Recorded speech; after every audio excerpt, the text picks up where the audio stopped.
ओम शांति। आज 9 अप्रैल 1971 की अव्यक्त बाप दादा के महावाक्य में से सुनते हैं मुरली मंथन। मुरली का सार है अव्यक्त स्थिति में सर्व गुणों का अनुभव। बाप दादा ने कहा, न्यारा और प्यारा रहने की अवस्था ऐसी है जैसे बीज में सारा वृक्ष समाया हुआ होता है। वैसे ही इस अव्यक्त स्थिति में जो भी संगम युग के विशेष गुणों की महिमा करते हो, वह सर्व विशेष गुण उस समय अनुभव में आते हैं। बाबा ने कहा, क्योंकि मास्टर बीज रूप भी हैं, नॉलेज भी है, तो सिर्फ शांति भी नहीं, लेकिन शांति के साथ साथ ज्ञान, अतीन्द्रिय सुख, प्रेम, आनंद, शक्ति आदि आदि सर्व गुणों का अनुभव होता है।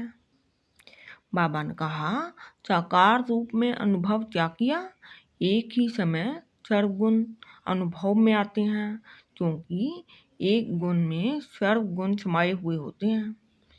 बाबा ने कहा, अगर कोई कहे कि मेरी स्थिति ज्ञान स्वरूप है, तो ज्ञान स्वरूप के साथ साथ अन्य गुण भी उसमें समाये हुए जरूर हैं। बाबा ने कहा, जिसको एक शब्द में एक ही तेज कहेंगे मास्टर सर्वशक्तिमान, ऐसी स्थिति में सर्व शक्तियों की धारणा होती है। तो ऐसी स्थिति बनाना यह है समानता, संपूर्णता की स्थिति। बाबा ने कहा, जैसे सितारों के संगठन में विशेष सितारे होते हैं, उनकी चमक झलक दूर से ही न्यारी और प्यारी लगती है, तो आप सितारे भी साधारण आत्माओं के बीच में एक विशेष आत्माएं दिखाई दो। बाबा ने कहा, जब कोई असाधारण वस्तु सामने आ जाती है, तो न चाहते हुए भी सभी का अटेंशन उस तरफ खींचा जाता है। तो ऐसी स्थिति में स्थित हो, तेज पर आओ, जो लोगों की निगाह आप लोगों की तरफ स्वतः ही जाए। बाबा ने कहा, तेज सेक्रेटरी परिचय न दें, लेकिन आपकी तेज स्वयं ही परिचय दे, तो संगम युग पर हीरे तुल्य जीवन अपना परिचय स्वयं ही दे सकता है।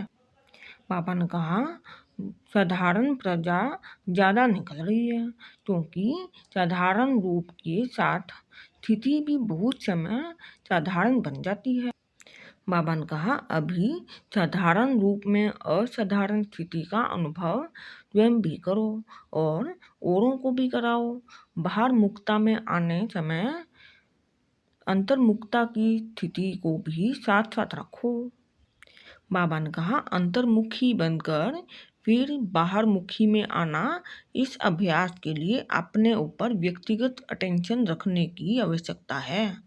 बाबा ने कहा, नॉलेजफुल के साथ पावरफुल बनकर नॉलेज दो, तो अनेक आत्माओं को अनुभवी बना सकेंगी। जिस समय सर्विस करती हो, उसी समय यही लक्ष्य रखो कि ज्ञान दान के साथ अपने व बाप के गुणों का दान भी करना है। जब स्वयं सर्व गुणों के अनुभव स्वरूप होंगी, तो अन्य को भी अनुभवी बना सकेंगी। बाबा ने कहा, कितना भी कैसा भी वातावरण हो, कैसा भी वायुमंडल हो, लेकिन सिर्फ अपने चित्तर भी याद रखो, तो वायुमंडल से न्यारे रहेंगे। अभी वायुमंडल का प्रभाव कहाँ कहाँ तक पड़ जाता है। लक्ष्य बहुत ऊंचा है कि हम 5 तत्वों को भी पावन करने वाले हैं, परिवर्तन में लाने वाले हैं। ओम शांति।